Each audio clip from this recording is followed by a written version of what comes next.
Lesson number 3. The truth about commerce. Employers take withholdings, referred to as income taxes, from your payroll check. It is important for you to know that your salary or labor compensation is not income. Income is profits from a capital investment. Many agree that their labor compensation or salary is income by signing W-2s and W-4s. Thus, they contract through the withholding agent employer with the IRS, a private corporation. You are contracting with the IRS via your employer and giving them the authority to continue taking finances from you. To pay or not pay these taxes is voluntary, therefore it is your decision. When you violate the contract you made by not terminating it properly, the IRS threatens to take you to tax court, of which there is no such thing as tax court. It is usually an administrative hearing, held in some room or office. Thus, in actuality they are taking you to court for breach of contract.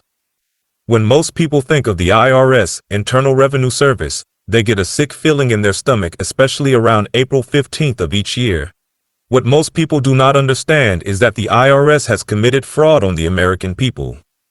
Now after reading this, do not go run out and stop paying your income taxes, or that NMC Services told you to stop paying your income taxes. We are just sharing with you the truth. If you decide to stop paying income taxes, you must study and choose your battles wisely, for the IRS can be brutal. They can take your house, use guns, and even take you to jail if you do not know what you are doing.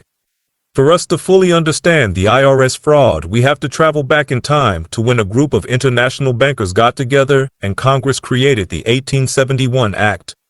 To fully understand, you have to understand what the 1871 Act is and who created it. Act of 1871, which established in the District of Columbia, we have been living under the United States Corporation, which is owned by certain international bankers and aristocracy of Europe and Britain. In 1871, the Congress changed the name of the original Constitution by changing one word, and that was very significant, as you will read. Some people do not understand that one word or two words difference in any legal document do make the critical difference. But Congress has known and does know this. February 21st, 1871. Congress passes an act to provide a government for the District of Columbia, also known as the Act of 1871. With no constitutional authority to do so, Congress creates a separate form of government for the District of Columbia, a 10-mile square parcel of land. See Acts of the 41st Congress, Section 34, Session 3, Chapter 61 and 62. The act, passed when the country was weakened and financially depleted in the aftermath of the Civil War, was a strategic move by foreign interests, international bankers, who were intent upon gaining a stranglehold on the coffers and neck of America. Congress cut a deal with the international bankers, specifically Rothschild of London, to incur a debt to said bankers. Because the bankers were not about to lend money to a floundering nation without serious stipulations, they devised a way to get their foot in the door of the United States. The Act of 1871 formed a corporation called the United States. The corporation, owned by foreign interests, moved in and shoved the original Constitution into a dustbin. The IRS, Internal Revenue Service, is its own incorporation in conflict to popular belief, is not even part of the U.S. government incorporation. They just let you believe that it is. Filing a federal income tax return is, in fact, voluntary, because there is no statute or regulation that requires the vast majority of U.S. citizens to file and pay income taxes or to have taxes withheld from the money they earn. Neither the IRS nor the Congress can cite an authorizing law or regulation. Is that IRS fraud or what? Joseph R. Joe Bannister is a former IRS Criminal Investigation Division special agent who learned of serious constitutional questions relating to the federal income tax and the federal banking and monetary systems. Mr. Bannister's expertise in the fields of accounting, finance, taxation, and law enforcement enabled him to not only understand these issues, but realize that he could play a role in bringing the issue's fraud into the public arena for analysis and debate. Citizens cannot voluntarily file a federal income tax return without surrendering their Fifth Amendment right not to bear witness against themselves. You can be criminally prosecuted for your voluntary return. The IRS Incorporation was created in Costa Rica to collect trade tariffs and taxes for products going in and out of Latin American countries. Their office resides in Washington, D.C., which is purchased land by a native of this country, but then given to the U.S. government. It does not belong to the people of the United States for America, just like Alaska and Hawaii do not belong to the people, but is purchased land given to the U.S. government incorporation.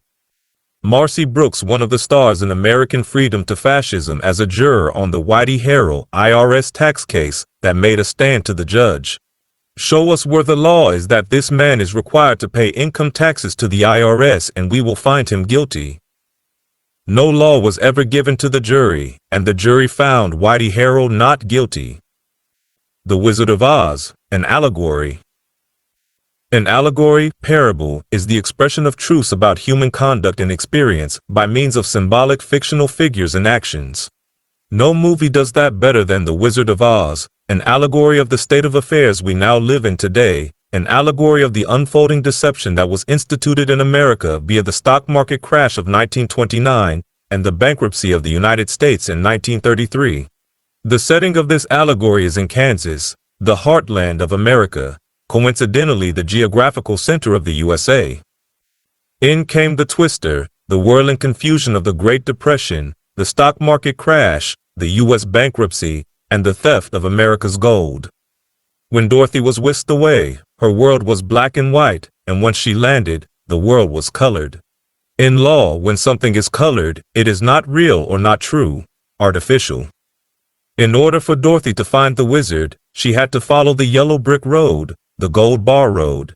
Even the title, The Wizard of Oz, says a lot because gold and measured in ounces. Oz. This gold reference is reference to the United States not having any gold to back the currency after 1933. The saying in the movie was, we have to follow the yellow brick road, gold road, to get back home, or back to what's real and not artificial. Straw man.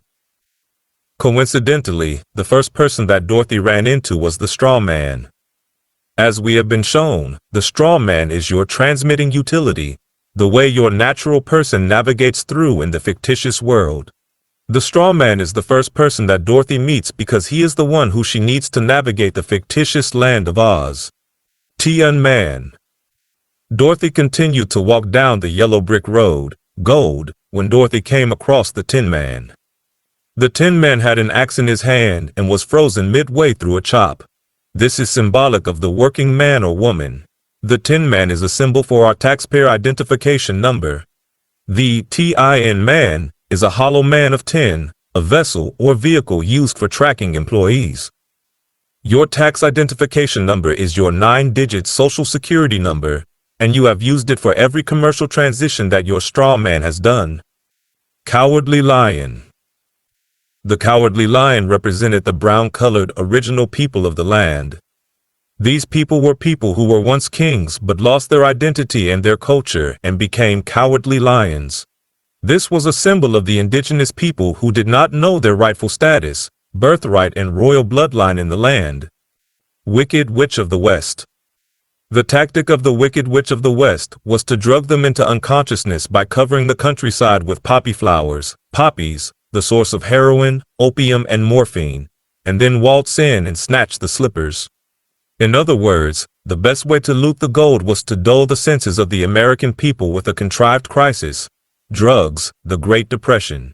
And of course, now we have illicit street drugs, heroin, cocaine, etc., and legal drugs such as Ritalin, etc., and television, bogus media dishing out control propaganda.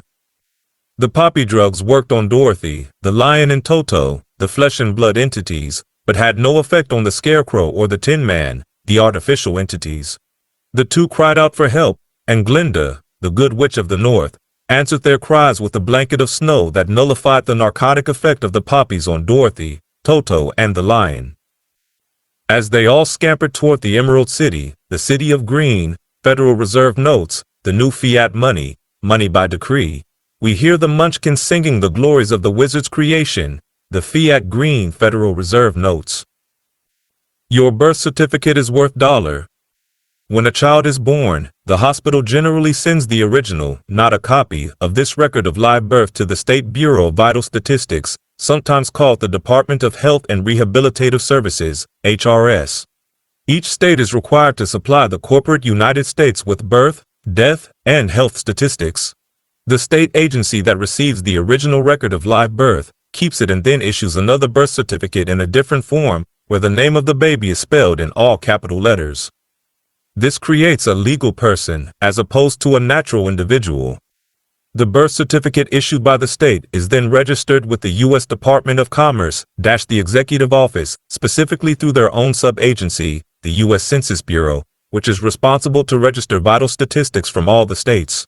Thus, the birth certificate is registered in international commerce. The word registered, as it is used in commercial law, does not mean that the all-capital version of the name was merely noted or recorded in a book for future reference purposes. When a birth certificate is registered with the U.S. Department of Commerce, the Treasury will issue a bond on the value of the birth certification. That bond is then made available for purchase on a securities exchange and is bought by the Federal Reserve Bank.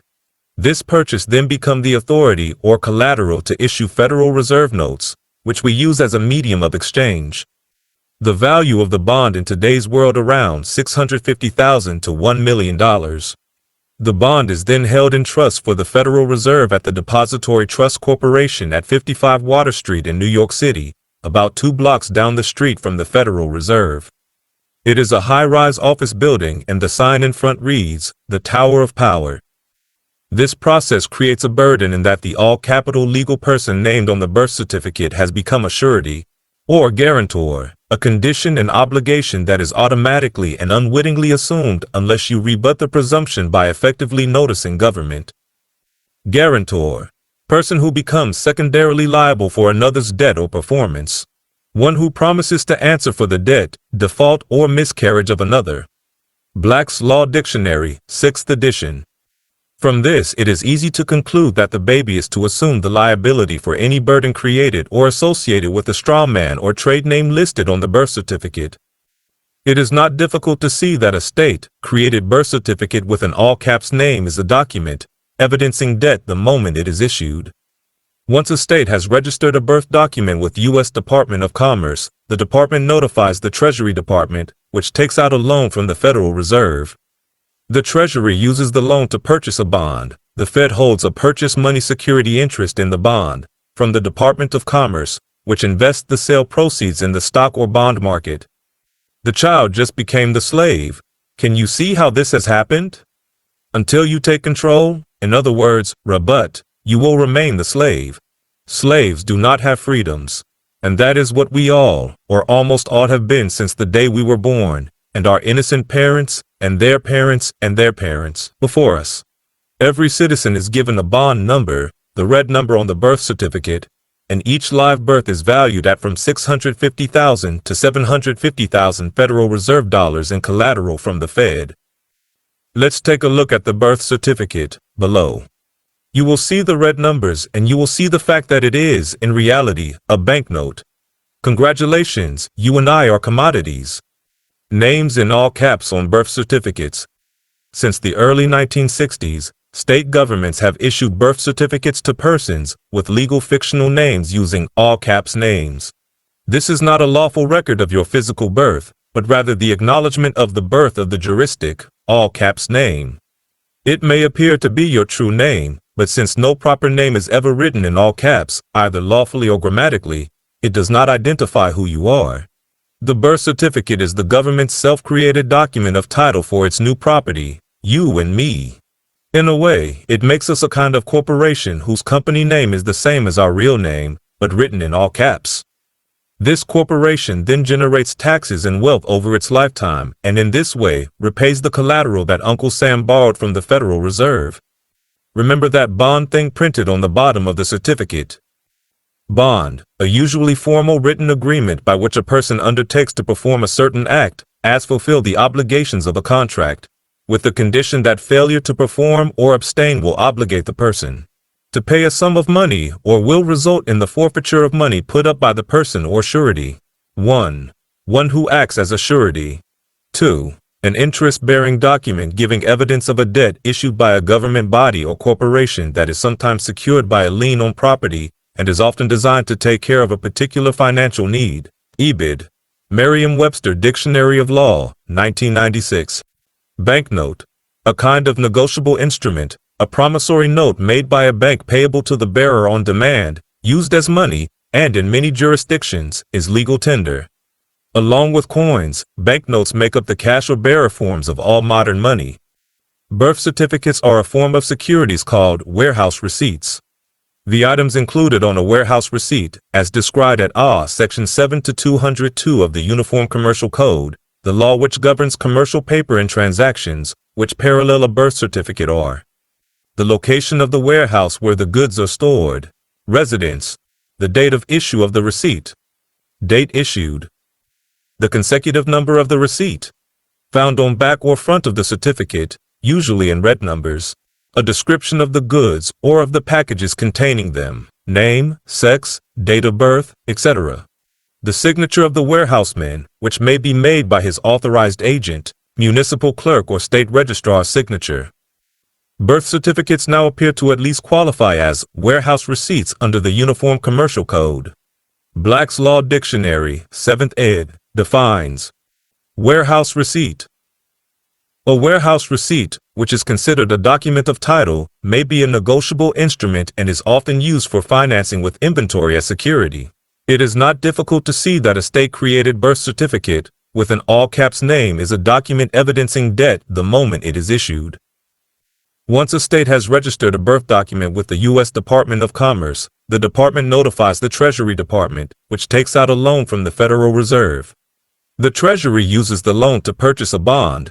The Fed holds a purchase money security interest in the bond from the Department of Commerce, which invests the sale proceeds in the stock or bond market. The Treasury Department then issues Treasury securities in the form of Treasury bonds, notes, and bills, using the bonds as surety for the new securities. This cycle is based on the future tax revenues of the legal person whose name appears on the birth certificate. This also means that the bankrupt, corporate U.S. can guarantee to the purchasers of their securities the lifetime labor and tax revenues of every citizen of the United States/American, with a birth certificate as collateral for payment. This device is initiated simply by converting the lawful, true name of the child into a legal, juristic name of a person. Legally, you are considered to be a slave or indentured servant to the various federal, state, and local governments via your state-issued and state-created birth certificate in the name of your all-caps person. Birth certificates are issued so that the issuer can claim exclusive title to the legal person created thereby. How can this birth certificate bond be used to our advantage? You can discharge almost any debt with proper use of the UCC. You can discharge any debt attached to your strawman, such as secured loans, credit card debt, student loans, auto loans, assessments, citations, debts, demands, fines, penalties, tax liens, and judgments. Debt discharge and accepted for value is based on understanding how you've been misled and learning what to do about it. The history of how we were put into the commerce game. As you have read, on April 5, 1933, then President Franklin Delano Roosevelt, under executive order issued April 5, 1933, declared, all persons are required to deliver on or before May 1, 1933, all gold coin, gold bullion, and gold certificates now owned by them to a Federal Reserve Bank, branch or agency, or to any member bank of the Federal Reserve System. The order, proclamation, issued by Roosevelt was an undisciplined act of treason. 2 months after the executive order, on June 5, 1933, the Senate and House of Representatives, 73D Congress, first session, at 4:30 p.m., approved House Joint Resolution 192, HJR 192, a joint resolution to suspend the gold standard and abrogate the gold clause, joint resolution to assure uniform value to the coins and currencies of the United States. HJR 192 states, in part, that every provision contained in or made with respect to any obligation which purports to give the obliger right to require payment in gold or a particular kind of coin or currency, or in any amount of money of the United States measured thereby, is declared to be against public policy, and no such provision shall be contained in or made with respect to any obligation hereafter incurred. Every obligation, heretofore or hereafter incurred, whether or not any such provisions is contained therein or made with respect thereto, shall be discharged upon payment, dollar for dollar, in any such coin or currency which at the time of payment is legal tender for public and private debts. HJR 192 goes on to state, as used in this resolution, the term obligation means an obligation, including every obligation of and to the United States except in currency, payable in money of the United States, and the term coin or currency means coin or currency of the United States, including Federal Reserve notes and circulating notes of Federal Reserve banks and national banking associations. HJR 192 superseded public law, replacing it with public policy. This eliminated our ability to pay our debts, allowing us only to discharge them. When we use any commercial paper, checks, Federal Reserve notes, etc., and accept it as money, we simply pass the unpaid debt attached to the paper on to others by way of our purchases and transactions. This unpaid debt, under public policy, now carries a public liability for its collection. In other words, all debt is now public. The United States government, in order to provide necessary goods and services, created a commercial bond, birth certificate, by pledging the property, labor, life and body of its citizens as payment for the debt, bankruptcy. This commercial bond made chattel, property, out of every man, woman and child in the United States. We became nothing more than human resources and collateral for the debt. This was without our knowledge and/or our consent. The United States government officials took, and still do to this day, certified copies of all our birth certificates and placed them in the United States Department of Commerce as registered securities. These securities, each of which carries an estimated $1 million value, have been and still are circulated around the world as collateral for loans, entries on the asset side of ledgers, etc., just like any other security. There's just one problem: we didn't authorize it. The United States is a District of Columbia Corporation. In Volume 20, Corpus Juris, Section 1785, we find the United States government is a foreign corporation with respect to a state. C. N.Y. Re. Merriam, 36, NE 5, 05, 144, 1S. 0.1973, 14 liters. At 287. Since a corporation is a fictitious person, it cannot speak, see, touch, smell, etc. It cannot by itself function in the real world.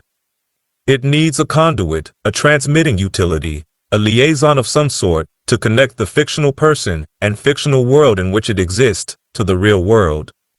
Living people exist in a real world, not a fictional virtual world. But government does exist in a fictional world, and can only deal directly with other fictional or virtual persons, agencies, states, etc. In order for a fictional person to deal with real people, there must be a connection, a liaison, and a go-between. This can be something as simple as a contract. When both persons, the real and the fictional, agree to the terms of a contract, there is a connection, intercourse, dealings, there is a communication, an exchange. There is business.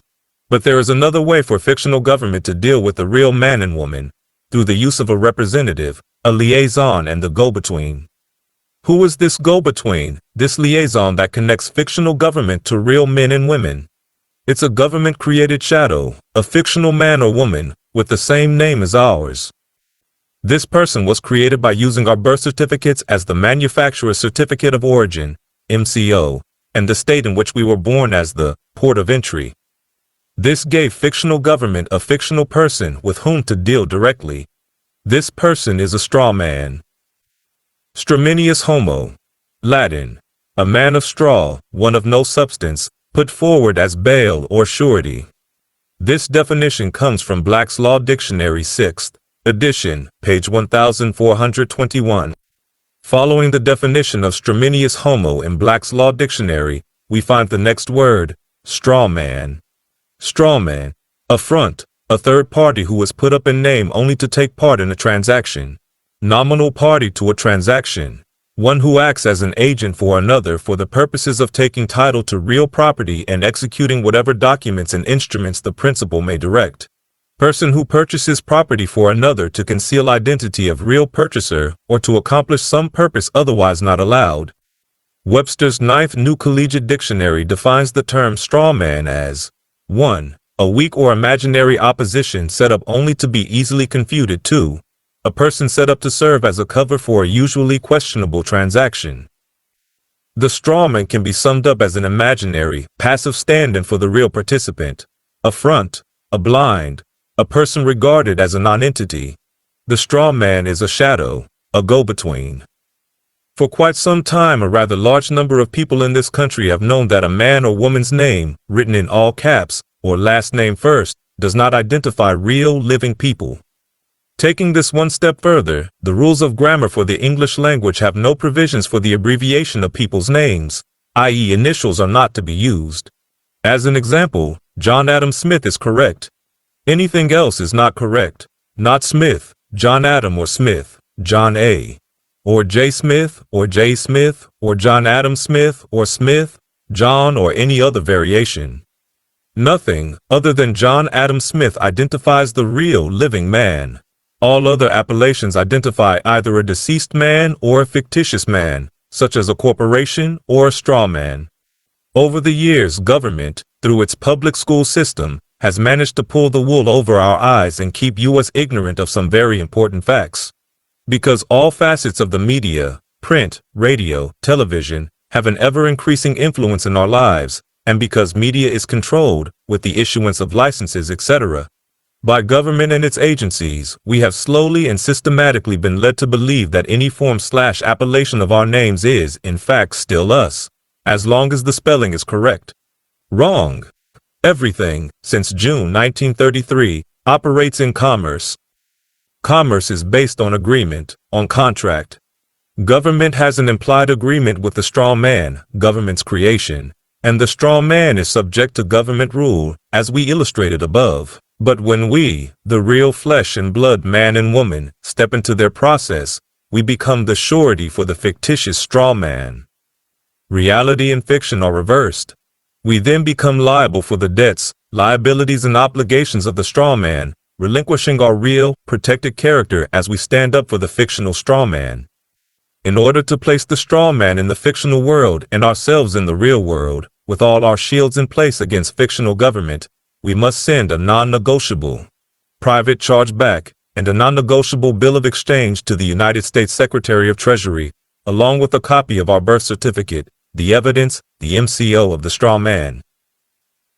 By doing this, we discharge our portion of the public debt, releasing us, the real man or woman, from the debts, liabilities, and obligations of the strawman.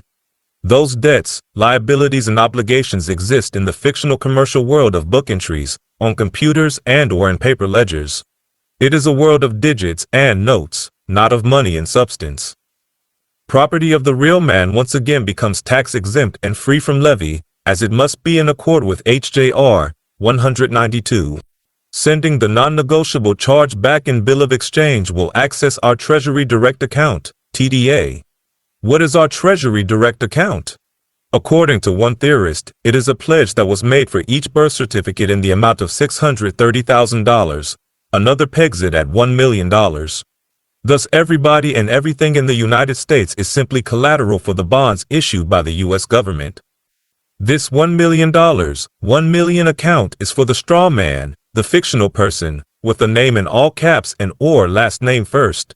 It is there for the purpose of making book entries, to move figures, digits from one side of ledgers to the other.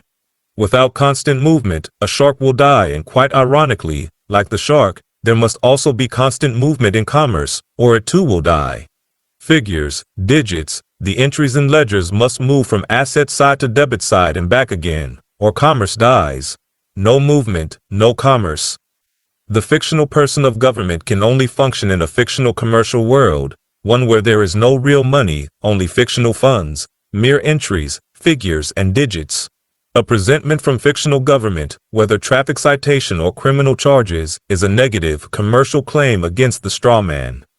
This claim takes place in the commercial, fictional world of government.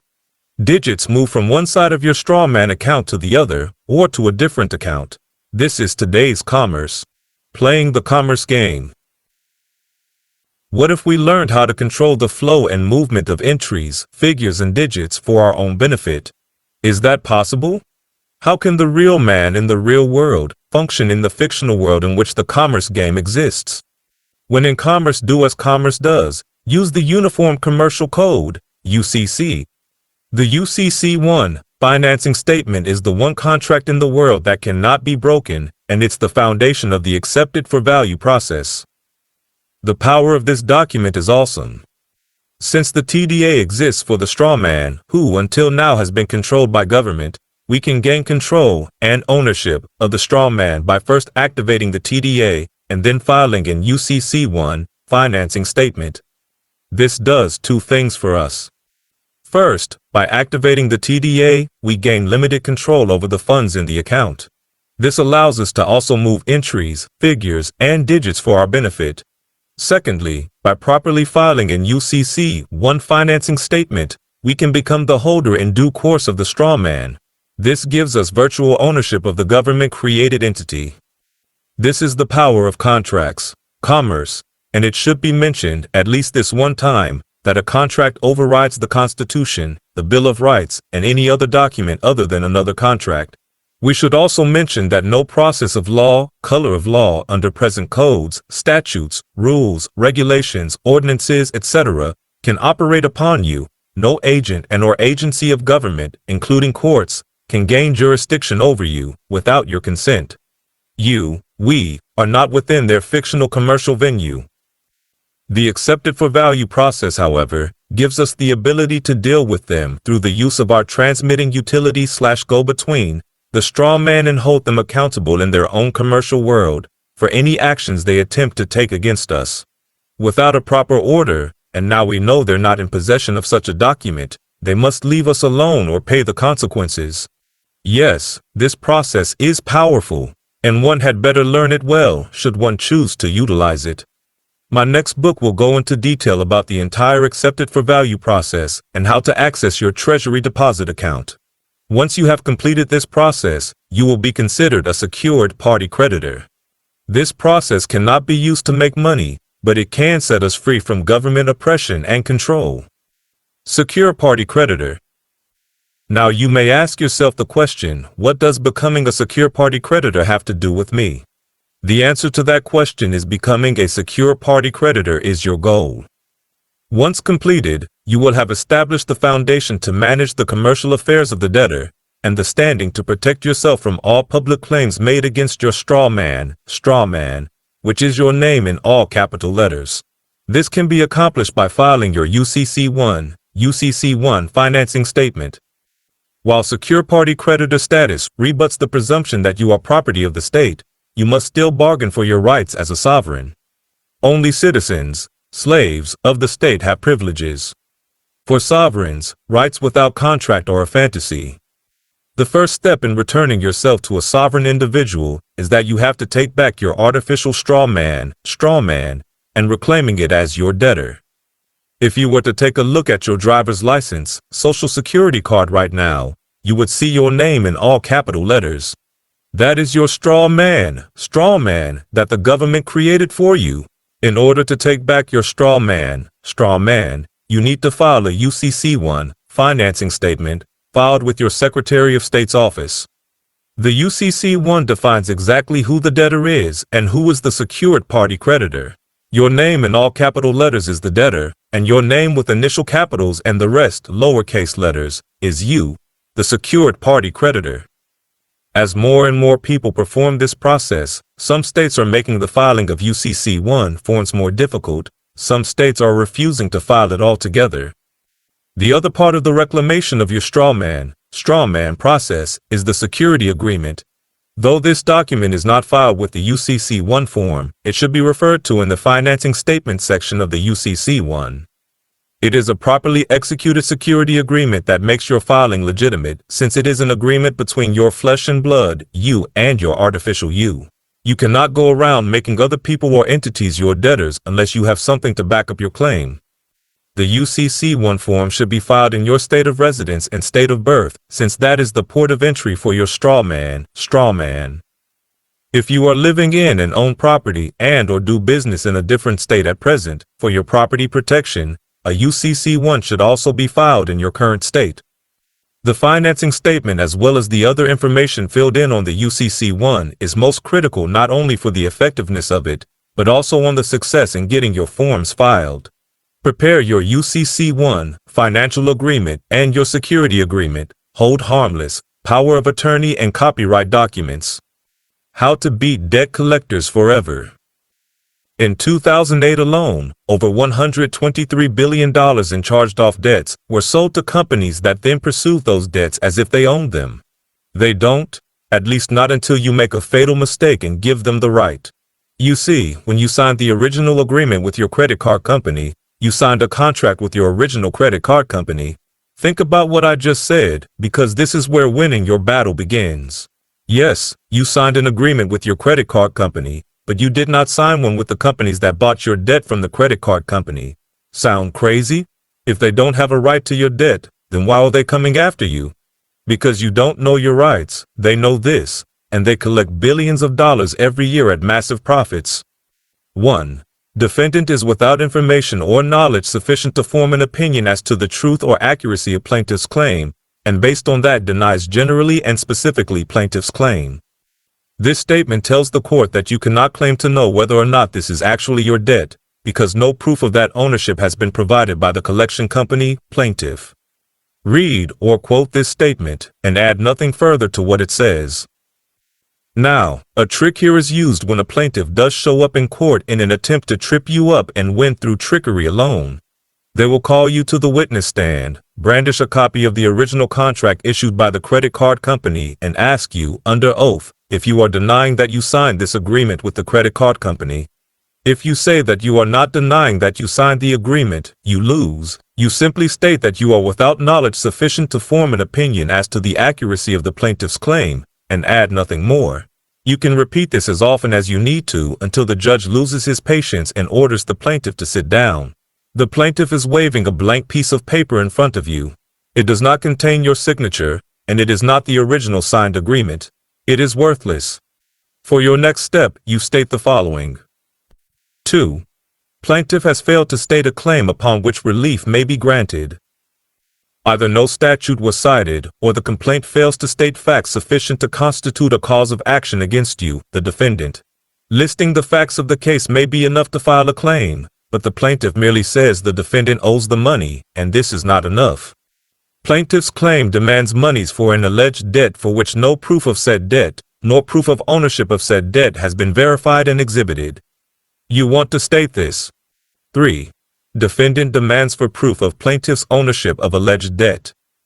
The law is very clear that the plaintiff has a legal duty to attach any necessary documentation to everything he has filed in court, including in the original certified letter that was sent to you.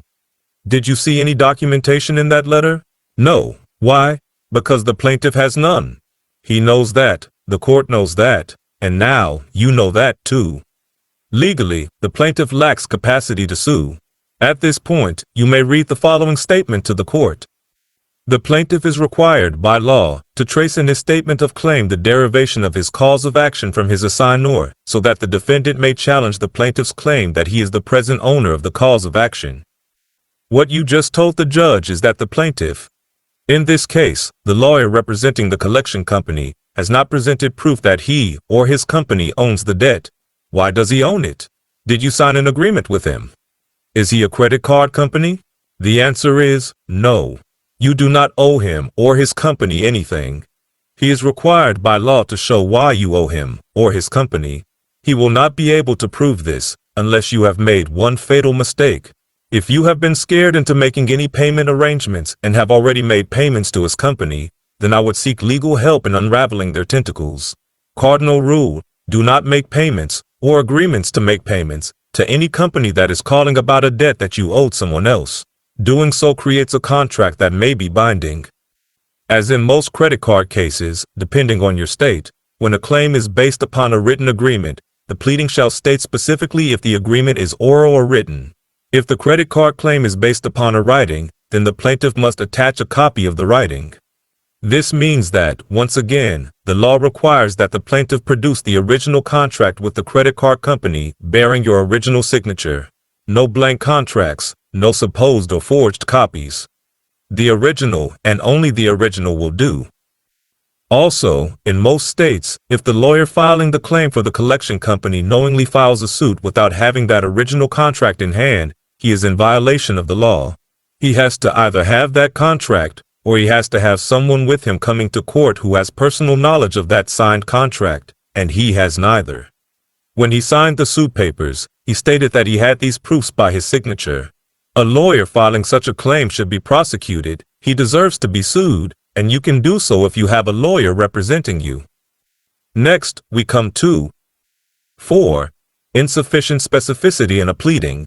When the lawyer for the collection company seeks damages based on a contractual relationship, an agreement or contract, and these damages are ascertainable based on that contract or agreement, then the lawyer is required to plead those damages with specificity. What this means is that the court is going to require that lawyer to include facts concerning when you engaged in purchases that led to that debt, the amount of those purchases, and what those purchases were. You can cite the following in court. Citing Marine Bank, 25 Pascals, D&C.3D at 267-69. A defendant is entitled to know the dates on which individual transactions were made, the amounts therefore, and the items purchased to be able to answer intelligently and determine what items he can admit and what items he can contest. Next on the list. 5. Defendant cites failure of consideration. Whereas no exchange of money or goods occurred between the plaintiff and the defendant, therefore defendant cites failure of consideration. What you are saying here is that there was never any exchange of money or items of value between you and the collection company, between plaintiff and defendant. You tell the court that you never entered into any contractual or debtor/creditor arrangements with plaintiff. Consideration is a necessary fact that the plaintiff is required to show in order to prove that you and the collection company had a valid, binding, and enforceable agreement or contract. Consideration means that the collection company was giving you a service in exchange for your money. Were they a credit card company? Were they giving you credit? Not likely. Therefore, they were not giving you any consideration, and you therefore do not have a contract with them. Furthermore, the collection company would be required to show the terms of that agreement in court. Where is their contract with you? There is none. Because they cannot produce any such agreement or contract, this is failure of consideration.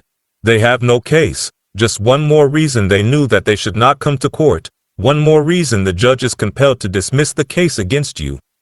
Next, we come to 6. Repudiation.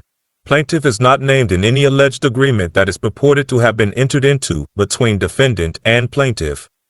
Here, you state that the plaintiff has not produced any contract between defendant and your collection company, naming plaintiff as party to such contract. Defendant repudiates any claim to such a contract existing. As there was no meeting of the minds, a necessary element of a valid contract, no contract exists. The plaintiff is not an assignee for the purported agreement, and the plaintiff has not produced any evidence that supports any related claims or assumptions. The lawyer for the collection company has failed to produce any document that shows that your original credit card company has named him, or his collection company, as assignees, nor has he even shown that the original credit card company has any knowledge of his actions, or that the original credit card company has even given this lawyer, or collection company, all rights and control. If a credit card company did assign the debt to a third party, the creditor would then lose his rights to collect later. This means that your credit card company probably took a tax credit, an insurance write-off, or some such action that makes the credit card company unable to collect the debt after that point. They destroyed their records, and they moved on. The collection company does not have the original agreement with your signature, and they know that they have no case against you, unless you make the mistake of making an agreement with the collection company and then making a payment on it. Since there was no meeting of the minds between you and the collection company, a necessary element required to create a legal and binding contract between the two of you, their claim is repudiated. If your original credit card company had made an agreement with the collection company, you were not a party to those terms. Just because an assignment clause exists in a credit agreement does not mean that it is sufficient to create a new obligation with the collection company. The assignment clause merely takes away the rights of your original credit card company to collect if they decide to assign it to another company, in this case the collection company. The collection company would then have to offer you a new contract, you would have to agree to its terms, and you would finally have to sign this new contract. If you have not signed a contract with the collection company, you owe them nothing. In court, if you had to argue this, you would simply state that plaintiff is not an assignee for the purported agreement, and plaintiff has not offered any evidence to the contrary. As there is no proof offered, assuming that it exists would create an unfair prejudice against the defendant. Now we move to 7. Defendant claims lack of privity as defendant has never entered into any contractual or debtor/creditor arrangements with plaintiff. You can simply state, whereas no relationship exists between plaintiff and defendant, and whereas defendant never signed a contract or agreement with plaintiff, defendant cites lack of privity. Privity is the legal term for a close, mutual, or successive relationship to the same right of property, or the power to enforce a promise or warranty. No relationship exists between the collection agency, plaintiff, and defendant. Defendant never signed a contract or agreement with the collection agency. A collection company cannot collect any amount of money that is not permitted by law or by agreement. Here is the law. It further states that the debt collector cannot collect any amount of money that is not permitted by law or by the agreement. Because there is no agreement between the collector and the alleged debtor, no collection can be sustained. Fair Debt Collection Practices Act. Nearing the end of our list, we come to 8. Plaintiff's complaint violates the statute of frauds.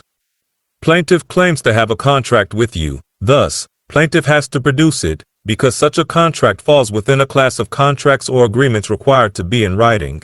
The purported contract or agreement alleged in the complaint was not in writing and signed by defendant or by some other person authorized by defendant, and who was to answer for the debt, default, or miscarriage of another person. In order for the collection company to state that it had an agreement with you, it has to show how it was going to benefit you. For example, was the collection company going to issue you credit like a credit card company? Highly unlikely. Therefore, to say that it had a contract with you is fraudulent, because the collection company cannot provide the same services as the credit card company did. It would be like the credit card company selling your contract to another company that required you to sell your house to them at the end of 1 year. This new requirement would not be something that you agreed to in the original contract, and since there was no meeting of the minds, you did not come to any agreement with the collection company. Here then, you simply cite statute of frauds. Research your state's case law to see how your state stands on this point. Nonetheless, because the collection company cannot provide the same services as the original credit card company, it is breach of contract, thus, we invoke statute of frauds. Lastly, we come to 9. Scientia et volenti non fit injuria. An injury is not done to one who knows and wills it. The laws in this country do not provide a remedy for a collection company that knowingly and voluntarily takes on a bad debt and then goes after the debtor in an attempt to collect that alleged debt. What the law says is that an entity cannot place itself in harm's way and then sue for damages. Thus, scientia volenti non fit injuria. That would be like you standing in front of a speeding car, then suing the driver for damages. You put yourself in harm's way, you deserve no damages. The collection company bought a debt that was bad, then wanted it paid. Just cite scientia et volenti non fit injuria, and the judge will know what you mean. Most collection companies know not to go after debts that are past the statute of limitations, but there are still those who do, so you should know that most states will not allow claims on debts that are more than 3 years old. In some states, that statute of limitations is 4 years. You want to research this so that you know what your state allows, because the collection company pursuing you may have waited too long, and you may just have a right to have the suit thrown out on this technicality alone. As I stated earlier, quite often, the credit card company has made an insurance claim or taken a tax deduction, and this is known as accord and satisfaction. This renders the debt satisfied, and legally, no one can attempt any further to collect this debt. Your collection company knows this. Yet they are still trying to take you to court, because they know that if you do not show up, the law then reverses everything, and you end up owing them. So, go to court. Just the fact that you filed an intent to defend yourself lets them know that you are aware of your rights, that their best bet is to call off the bluff, and that they should go find some other person to try to fool into entering a contract with them for a debt that is otherwise uncollectible. Remember that the Fair Debt Collection Practices Act requires all debt collectors to validate the collection upon request of the purported debtor. The collection company will not be able to, so stand your ground with everything that I have written in this article. They deserve to lose because they know they are acting illegally, yet they use all kinds of trickery and deceit to win. You can fight back by simply using the law and your legal rights. Make sure that you check every rule that I have quoted to make sure that there are not any deviations in your state. State laws will vary, and state laws vary from federal laws, so do your homework. This book is intended to give you back the knowledge that was intentionally hidden from you. Now that you have read this, you can understand the reason why they have never taught us this in school. If the powers that be had to deal with people who were woke, then their power and control over us would be greatly diminished. So I implore you to continue to do your research and use this as a starting point for freeing yourself and your mind. I appreciate that you have taken the time to read this, and I encourage you, if you have got anything at all out of this, to share it with someone who you feel might benefit from this information. Again, this is not my opinion. This is a compilation of research that has taken me years to compile and understand. God bless and have a great time on your journey to the next level in educating yourself.